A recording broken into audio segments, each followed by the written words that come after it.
Hey, ever struggled with getting your document formatting just right?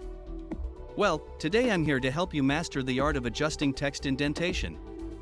It's all about creating that clean and professional look.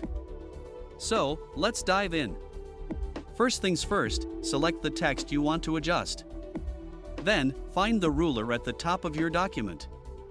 See those little triangles? They're your indentation markers. To increase the indentation, simply drag the top triangle to the right. Want to decrease it? Drag it to the left. Easy, right? But wait, there's more. You can also adjust the first line indentation.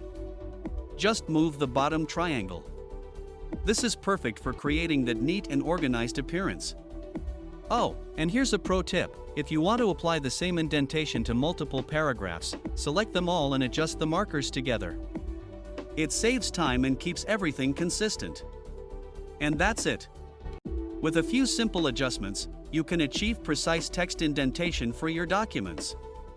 So go ahead, give it a try and level up your formatting game. Remember, practice makes perfect.